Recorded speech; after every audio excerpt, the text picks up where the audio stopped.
إن الحمد لله نحمده ونستعينه ونستغفره ونعوذ بالله من شرور أنفسنا وسيئات أعمالنا. من يهده الله فلا مضل له ومن يضلل فلا هادي له، وأشهد أن لا إله إلا الله وحده لا شريك له، وأشهد أن محمدًا عبده ورسوله وصفيه من خلقه وخليله. أدى الأمانة وبلغ الرسالة ونصح الأمة، فكشف الله تعالى به الأمة وجاهد في الله حق جهاده وعبد ربه حتى أتاه اليقين. يا أيها الذين آمنوا اتقوا الله حق تقاته ولا تموتن إلا وأنتم مسلمون. يا أيها الناس اتقوا ربكم الذي خلقكم من نفس واحدة وخلق منها زوجها وبث منهما رجالا كثيرا ونساء، واتقوا الله الذي تساءلون به والأرحام إن الله كان عليكم رقيبا. يا أيها الذين آمنوا اتقوا الله وقولوا قولا سديدا يصلح لكم أعمالكم ويغفر لكم ذنوبكم، ومن يطع الله ورسوله فقد فاز فوزا عظيما. أما بعد، فإن أصدق الحديث كلام الله تعالى الذي قال جل وعلا: ولله الأسماء الحسنى فادعوه بها.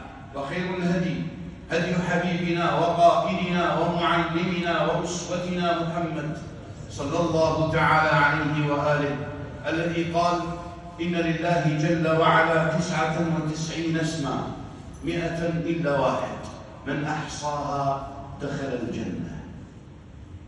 أيها الأحبة، يا من لبيتم نداء الله، حياكم الله جميعا.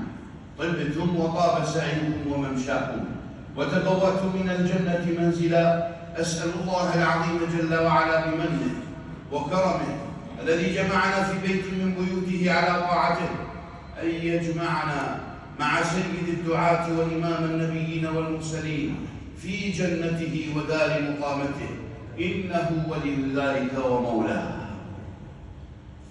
اليوم مع أسماء ثلاثة لله سبحانه، وهذه الأسماء وغيرها. لماذا ابتدأنا بهذه السلسلة؟ لأن الناس اليوم إذا عصرت منهم الكثير لوجدته أنه يجهل معاني لله في أسمائه. ولو وقفت مع الكثير لوجدت أنه لا يعلم عن الله شيئا، وأن الله سبحانه أول ما يسأل عنه العبد في قبره: من ربك، ما دينك، من نبيك. إذا كان العبد في الدنيا لا يعلم من الله ولا يتحقق من أسمائه ولم يقف عليها، هل سيعبده؟ الإجابة لا. طيب، كيف سيجيب في قبره؟ لا يستطيع الإجابة، فيقول كما قال النبي صلى الله تعالى عليه وآله: ها لا أدري، كانوا يقولون. ولذلك بدأنا بهذه السلسلة في هذه الأيام التي فيها فتن عظيمة تحيط بنا من كل مكان، حتى شككوا بأسماء الله سبحانه، فمنهم من نفاها، ومنهم من أثبتها وأثبت معها بعض الصفات، ومنهم من أثبت بعضها وبعض صفاته. سبحان الله سبحان الله. لذلك ضاعت الناس، فصار أهل قل هو الله أحد يحتفلون أكثر من المسيح أنفسهم.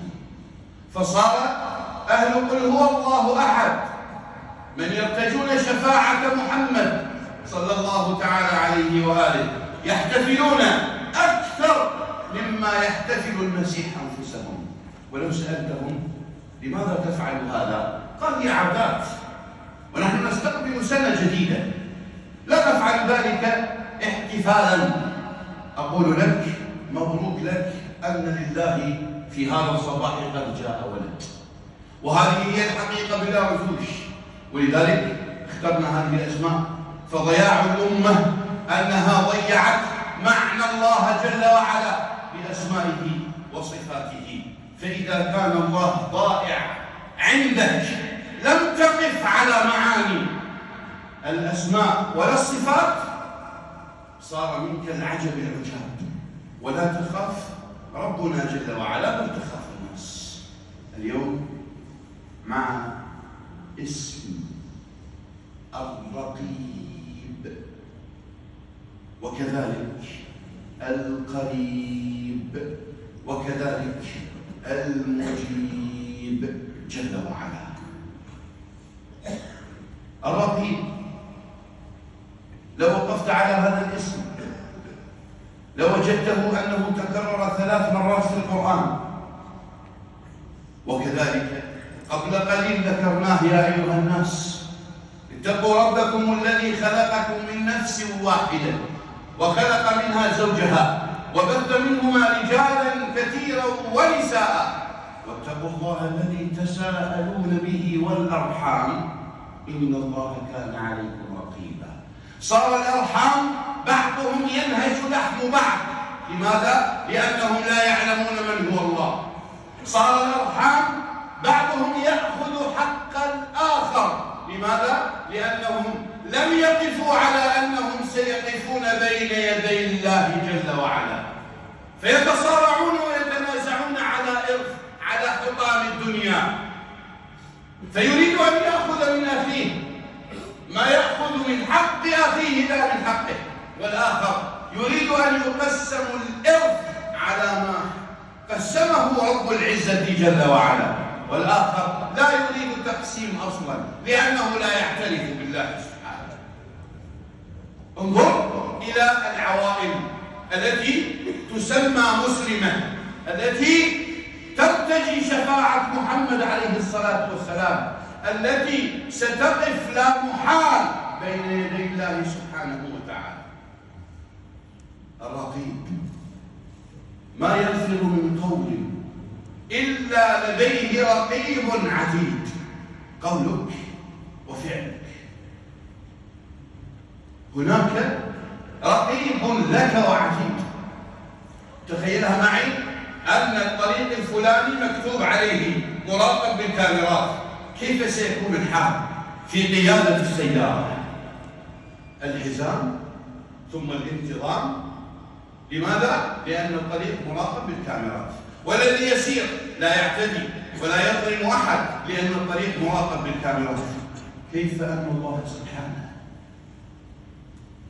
كيف أن الله سبحانه ولله المثل الأعلى رقيب عليك وعليها. من تحقق عنده هذا الاسم ابتعد عن معاصيه وخجل منه. يقول ربي جل وعلا: اسمع يا من ضيعت الصلاة وما فيها وأصبحت الصلاة عندك عادة. اسمع يا من تسمع الأذان وتنام في البيت.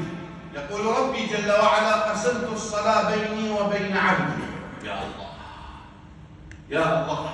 يقول أحد الصالحين: فلما تدبرت هذا الحديث كلما جئت فقلت الله أكبر سقطت الدموع، وتخيلت أن هذه المسألة أن الله جل وعلا نصب وجهه العظيم أمام وجهي.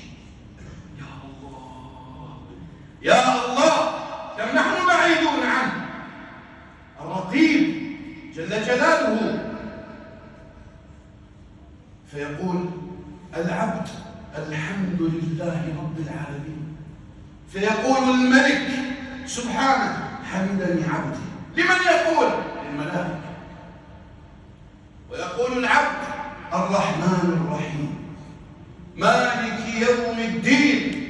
قال: مجدني عبدي. إياك نعبد وإياك نستعين اهدنا الصراط المستقيم. ما هو الصراط المستقيم؟ العمل الصالح، أنك تتذكر الله سبحانه دائما، أنك تتذكر الله جل وعلا دائما. فكلما تخطو خطوة انظر إلى يوسف وما الذي حصل له. أيها الشاب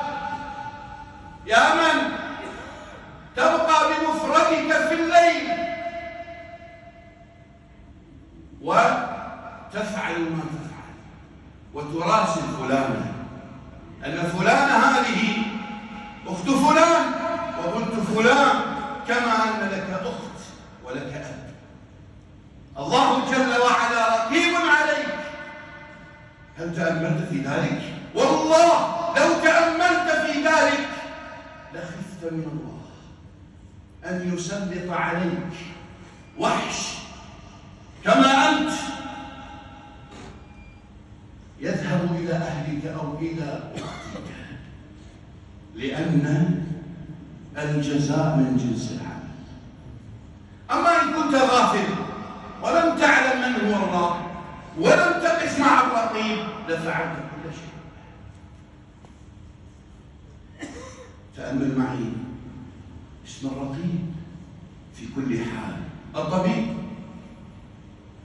الطبيب، المعلم، المهندس، لو ترقب الله جل وعلا الرقيب وتأمل في ذلك الاسم وعلم أن الله جل وعلا رقيب عليه، ما الذي سيحصل في البلد؟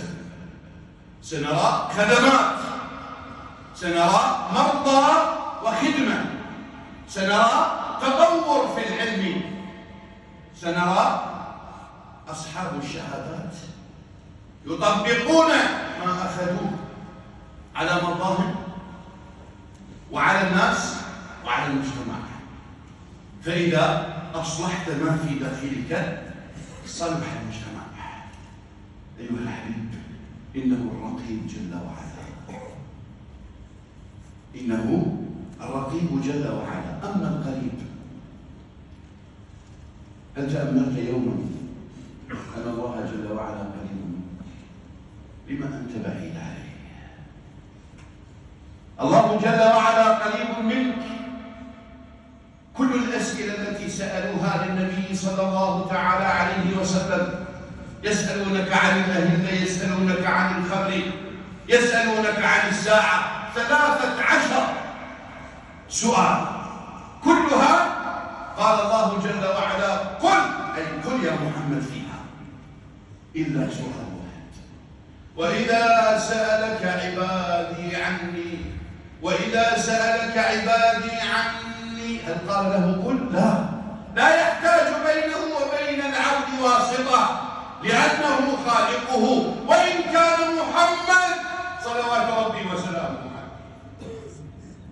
فإني قريب أجيب دعوة الداعي إذا دعان.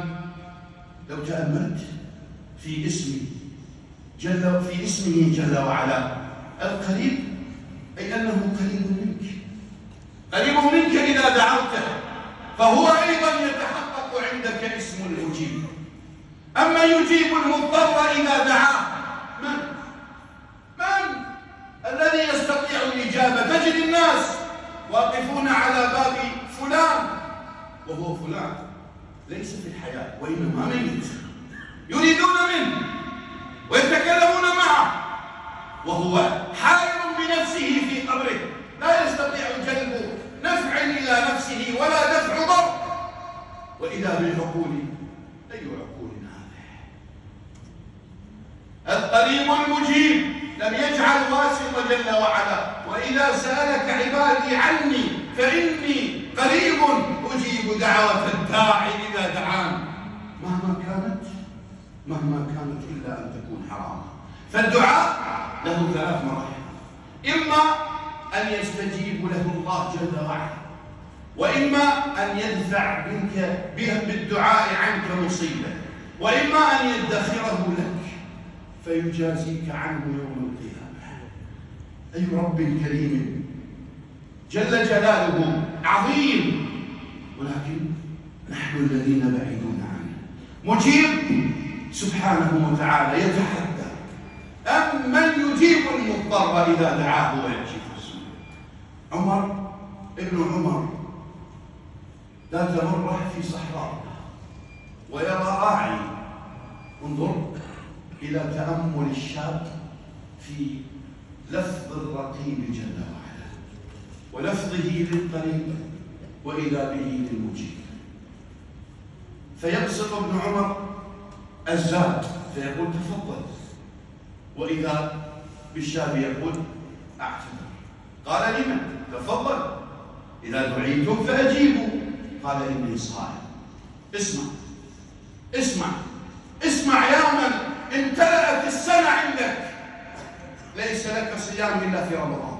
اسمع يا من لا تصوم يوما حتى في رمضان. اسمع، شاب في الصحراء يرعى الغنم، يجول به الشمس وحرارتها والتراب ولهفته، يقول أنا صائم. الأيام الخالية، هذه هي الأيام الخالية، والله إن هذه هي الأيام الخالية. اسمع يا من قبل اسمك دكتور في الطب كان أو في المجال الآخر أو أي مجال، راقب الله جل وعلا. راقب الله فإن الله رقيب وإنه قريب وإنه سبحانه مجيب. اسمع يا من لك صنعة، إن كنت نجارا أو حدادا أو تعمل في الكهرباء أو أي مجال كان، أصلح حالك فإن الله قريب رقيب مجيب جل جلاله، في وظيفتك وفي غير مكان. واسمع وتأمل إلى هذا الشاب. هذا الشاب بعد أن قال صائما ما الذي فعل؟ قال ابن عمر في نفسه لأختبره، بعني شاة. قال صاحب الشاة أو الغنم لا يقبل ذلك. قال قل له أكلها الذئب. قال لا. قال ولمن وهو لا يراك؟ وهو لا يراك. قل له أكلها الذئب أو هربت من الغنم. قال وأين الله؟ يا الله، كم نحتاج إلى أناس يقفون على كل تذكرة وفي كل فعل وفي كل أمر. أين الله؟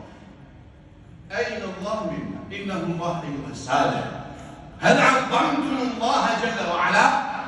هل تحقق التعظيم في داخلنا؟ هل بين ذلك على أفعالنا؟ يأتي فلان من الناس بالصلاة والصيام وإذا به في المعاملات يسقط، إما يخون الأمانة وإما يكذب وإما يفعل ما يفعل خارج المسجد وإذا به يصلي في الصف الأول. الأمر في الصلاة له أجر، ولكن ألم يعلم ذلك أن النبي صلى الله عليه وآله قال إن الدين هو المعاملة. كيف تتعامل مع الناس؟ كيف تتعامل مع الناس؟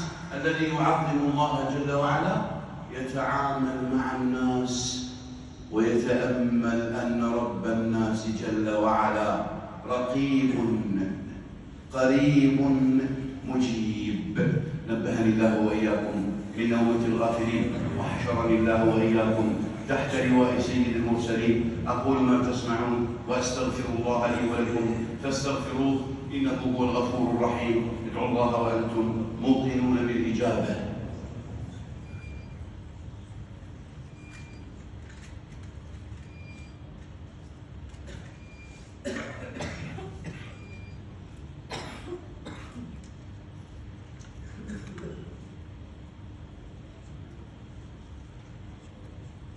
الحمد لله الكبير المتعالي، الحمد لله الذي لا تعجزه ظلمات الليالي، الحمد لله الجبار الذي أرسل الجبال العوالي، سبحانه من إله يغفر الذنوب ولا يبالي. وأشهد أن لا إله إلا الله شهادة من عرف ربه وحقق التوحيد واتبع المراد، وهي سنة النبي صلى الله تعالى عليه وآله. أيها الحبيب، إن الله جل وعلا أمرنا بأمر بدأ به بنفسه وثنى بملائكة قدسه وثلث بالعالمين من جنه وإنسه، فقال سبحانه إن الله وملائكته يصلون على النبي يا أيها الذين آمنوا صلوا عليه وسلموا تسليما. اللهم صل على محمد وعلى آل محمد وعلى أزواجه وذرياته وعنا برحمتك يا أرحم الراحمين. كما صليت على إبراهيم وعلى آل إبراهيم في العالمين إنك حميد مجيد. اللهم يا رقيب يا الله أصلح حالنا يا الله، أصلح حالنا يا الله. اللهم يا قريب يا مجيب أجب دعواتنا يا الله. اللهم يا قريب يا مجيب يا الله ترى حالنا وتعلم ما بنا إلهنا. اللهم إنا نستحي أن نطلب منك، فكيف بك يا رب والنبي أخبر أنك تستحي من العبد إذا رفع إليك يداه. يا رب يا رب أمن يجيب المضطر إذا دعاه ويكشف السوء ويجعلكم خلفاء الأرض أإله مع الله. هذا قولك ربنا. ترى حال المسلمين في كل مكان. اللهم انصر المجاهدين في سبيلك في كل مكان يا الله. اللهم يا رب ترى حالنا وتعلم ما بنا وأنت غني عن سؤالنا يا الله. اللهم ربنا اغفر لنا الذنوب واستر لنا العيوب. يا ربي إن لم تغفر لنا وترحمنا لنكونن من الخاسرين. اللهم اغفر لنا ولوالدينا وللمؤمنين يوم يقوم الحساب. اللهم يا رب نستودعك يا رب ديننا، ونستودعك أهلنا، ونستودعك أموالنا، ونستودعك إسلامنا، ونستودعك عراقنا يا من لا تضيع عنده الودائع. اللهم ارحم من فارقونا إلى القبور، وسع عليهم قبورهم، نور عليهم قبورهم، أكرمهم يا كريم، أنزل عليهم الرحمات وأنزل عليهم البركات، وارحمنا إذا صرنا إلى ما صاروا إليه تحت الجنادل والتراب وحدنا. اللهم يا رب اجمع كلمتنا ولا تفرقنا يا الله، فإنك ما ذكرت التفرق إلا وذممته ربنا. اللهم يا رب سحائب رحمتك على من أنشأ هذا المكان وعمل فيه وحرسه ونظفه وسعى إليه بالخير وتبرع إليه وسجد فيه. اللهم ومن جاوره فجازيه بالإحسان إحسانا وبالسيئات عفوا وغفرانا. وآخر دعوانا أن الحمد لله رب العالمين، والصلاة والسلام على النبي الأمين وعلى آله وأصحابه أجمعين. وآخر الصلاة.